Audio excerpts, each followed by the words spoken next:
The bombs are falling on Tehran right now. This morning, the United States and Israel launched major combat operations against Iran. And while every talking head in the Western world is screaming that this is Iraq 2.0, listen to what the president actually said to the Iranian people. To the great, proud people of Iran, I say tonight that the hour of your freedom is at hand. When we are finished, take over your government. It will be yours to take. This will be probably your only chance for generations. Take over your government. It will be yours to take. That is not the language of regime change. That is not Iraq. And people screaming that are either lying to you or they don't understand what they're looking at. Right on cue, the New York Times editorial board is out shrieking that Trump is a madman who promised no new wars. The anti-war crowd on both sides is screaming regime change. They're all wrong, and I'll tell you why. This is not Iraq. Iraq was about installing a new set of imperial puppets.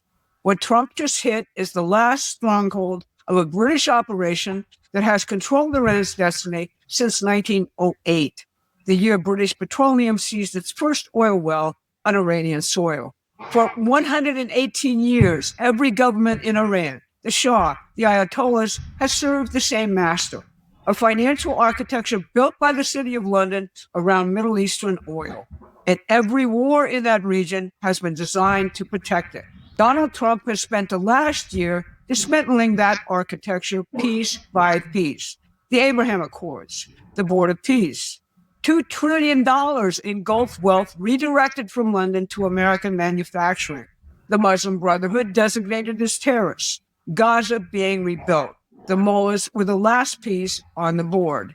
And as of this morning, Trump is clearing it. I'm Barbara Boyd. I followed and studied wars in the Middle East ever since the Khomeini Revolution in 1979. And my colleagues at Promethean Action have tracked the British Empire's financial operations for over 50 years. So before I go even further, please like and share this video. It helps us break through the algorithm at a moment when you need this analysis most. Here's what I'm going to cover today.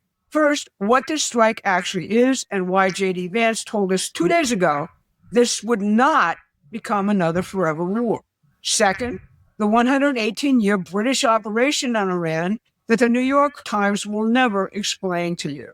And third, why this strike is the final move in Trump's Board of Peace strategy and what it means for the British financial empire. Let's start with what actually happened. The president gave an 8-minute address early this morning announcing what the Department of War is calling Operation Epic Fury. He was clear about the objectives. A short time ago, the United States military began major combat operations in Iran. Our objective is to defend the American people by eliminating imminent threats from the Iranian regime, a vicious group of very hard, terrible people. He listed the regime's crimes going back 47 years, from the hostage crisis to the Marine barracks bombing to the October 7th attacks. He emphasized that Iran has rejected every opportunity to renounce its nuclear ambitions. And then he said this to the Iranian people. When we are finished, take over your government. It will be yours to take. This will be probably your only chance for generations. Now listen carefully to that. He did not say the U.S. would install a new government. He said it would be theirs to take. This is a fundamentally different statement than anything George W. Bush said about Iraq. Bush dismantled the entire Iraqi state, fired the police, the generals, everybody. And as Trump himself said a few weeks ago about Venezuela. Well, if you ever remember a place called Iraq where everybody was fired, every single person, the police, the generals, everybody was fired, and they ended up being ISIS. Instead of just getting down to business, they ended up being ISIS. So I remember that. Trump knows the Iraq playbook. He rejected it in Venezuela, where he captured Maduro, but left the government intact, and immediately began dealing with Maduro's vice president. And he's telling us he's rejecting it here. But don't take my word for it. On Friday morning, Vice President J.D. Vance went to the Washington Post, the establishment's own publication, and said this: The idea that we're going to be in a Middle East war for years with no end in sight, there is no chance that will happen. Did you catch that? No chance. And Vance isn't some armchair analyst. He's a Marine who served in Iraq. He built his political career on opposing foreign wars. And he said there is no chance this becomes one. And he told the Post the strikes would be targeted and lethal, aimed at ensuring Iran doesn't get a nuclear weapon, not at occupying a country of 90 million people. Now, the New York Times editorial board pulled off an extraordinary contortion today. They denounced the war as the act of a madman, but then admitted in their own editorial that Iran presents, and I'm quoting them here, quote, a distinct threat because it combines murderous ideology with nuclear ambitions. They even acknowledge that the American presidents of both parties have rightly committed to preventing Tehran from getting a bomb. So which is it? Is Trump a madman, or is he doing what every president has said needed to be done? The Times can't decide because the truth doesn't fit their narrative. Now, if you're beginning to realize that this war is very different from what the media is telling you, you need to subscribe to Promethean Action's free newsletter. We've been tracking the British Empire's operations in the Middle East for 50 years or more. And right now, you need that context more than ever. The link is in the description. Because here's what the narrative is designed to hide. To understand what Trump just struck, you need to understand what Iran actually is in the global power structure. And that story begins in 1908. In that year, a British speculator named William Knox D'Arcy struck oil in southwest Persia. He had purchased exclusive extraction rights from the Persian Shah for a pittance, just 16% of profits, and with no Iranian allowed to audit the books. From that single concession, the Anglo-Persian Oil Company was born. It later became the Anglo-Iranian Oil Company. Today, you know it as British Petroleum, BP. Winston Churchill, as First Lord of the Admiralty, called it, quote, a prize from fairyland beyond our wildest dreams. And he meant it. The British government bought a 51% controlling stake in 1914. The Royal Navy ran on Iranian oil. Britain's entire standard of living in the first half of the 20th century was subsidized by wealth extracted from Iran.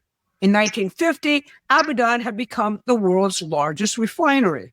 The Anglo-Iranian Oil Company controlled all oil in Iran, while Iranian workers lived in shanty towns without running water. Think about that. The same empire that people think of as a quaint historical artifact was literally powered by Iranian oil, and the Iranians got almost nothing. So when Iranian nationalists finally rose up and elected Mohammad Mossadegh as prime minister in 1951, a man who nationalized the oil company for his own people, what happened? The British and the CIA overthrew him in 1953. Operation Ajax, they called it. They installed the Shah as their puppet. And who did they use on the ground to create the chaos for the coup? The Muslim Brotherhood, the same organization Trump designated as terrorists just weeks ago. Mark Curtis documents how the British and the CIA paid the Ayatollah Khamenei, who was Khomeini's own mentor, for street violence during the uprising. Now, here's where it gets really interesting. When the Shah outlived his usefulness, what happened? The British and Americans acquiesced to Khomeini's revolution in 1979. One puppet replaced another. The Muslim Brotherhood's ideology became the scaffold for Khomeini's theocratic state, its belief system. And the backward system of constant war between Israel, the Arab states, and Iran has been profitable for the City of London each time it has happened. The City of London sets global oil prices. It insures virtually all oil shipments. It banks the sovereign wealth of its former Middle East colonies. And as we've documented extensively, it functions as the premier money laundromat for the drug, weapons, and trafficking mafias that thrive on regional chaos. That is the system. The mullahs are not an independent power. They are the current franchise holders of a British financial operation that has controlled Iran for 118 years. And the wars between Israel and the Arab states, between Sunni and Shia, between all the parties in the Middle East, these are managed conflicts designed to keep the region unstable so the financial architecture stays in place. So here's the question no one in the media is asking. Why now? Not just because of the nuclear program, not just because of the missiles. The real answer is that Donald Trump has spent the last year systematically dismantling the British financial architecture in the Middle East, and the mullahs were the last obstacle. Look at what he's already done. Since Trump assumed office the second time, he secured over $2 trillion in Gulf sovereign wealth fund investments, money that used to sit in City of London banks. It's now committed to American manufacturing, energy, and AI infrastructure. He organized the Arab world and Israel into his board of peace, ending the carnage in Gaza and beginning to rebuild it. The president of Kazakhstan captured it perfectly when he called Trump's strategy peace through construction. Peace, in other words, through economic development. The board of peace is widely expected to respond directly to new realities by reinforcing existing multilateral efforts. The world has never seen a move like this. It is absolutely unprecedented because, in essence, peace through construction is a very innovative concept or project. Trump designated the Muslim Brotherhood as a terrorist organization, cutting off the infrastructure the British have used to manipulate the region for nearly a century.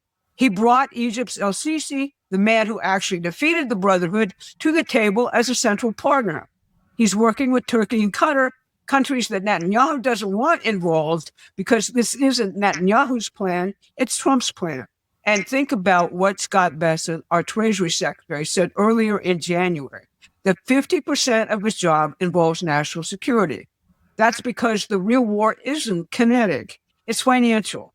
It's about breaking the City of London's control over the flow of money in the Middle East. The only thing standing in the way of this entire new architecture was the Iranian regime, still pursuing a nuclear weapon, still pledging to destroy both Israel and the United States, still developing the ballistic missile capability to accomplish that, and still funding proxies from Lebanon to Yemen to make war. You cannot build a board of peace while the mullahs are arming for war. You cannot redirect $2 trillion in Gulf investment while Iran threatens to close the Strait of Hormuz. You cannot rebuild Gaza while Iranian proxies are rearming. That's why this happened, not because Trump is a warmonger, because the mullahs were the last piece on the British chessboard and they refused to leave it voluntarily. They rejected every deal. And as Trump put it in his address this morning, we sought repeatedly to make a deal. We tried. They wanted to do it. They didn't want to do it. Again, they wanted to do it. They didn't want to do it. They didn't know what was happening. They just wanted to practice evil. But Iran refused, just as it has for decades and decades. They've rejected every opportunity to renounce their nuclear ambitions, and we can't take it anymore. So here's the bottom line. We are at the earliest stages of this conflict, and the situation is rapidly evolving. Iran has already launched retaliatory strikes against the Gulf, targeting U.S. assets in Qatar, Bahrain, Kuwait, and the UAE. This is serious and it's dangerous. But I will tell you what I know about watching 50 years of these wars. This is not Iraq. Trump is not dismantling the state to install new puppets. He is removing the final obstacle to a peace architecture he has been building for over a year. And Vice President Vance, a Marine veteran and the most vocal opponent of the forever wars of the administration, has told us there is no chance this becomes one. The Democrats and their friends in London will try to play this in the midterms. They'll scream regime change. They'll invoke Iraq. They'll call Trump a madman. And they will never, ever tell you about the 118 years of British financial control over Iran that made this moment inevitable. Now, we firmly believe that we can defend the president's action as just, and that grave and serious intelligence, much of it presently classified, supports his action. But all of us know exactly how the Democrat lunatics and their friends in London will try to play this. And we plan here not to let them have their game. That's what we're here for. Promethean Action will be covering this as it evolves, so subscribe to our free newsletter. The link is in the description. Become a paying member or a contributor.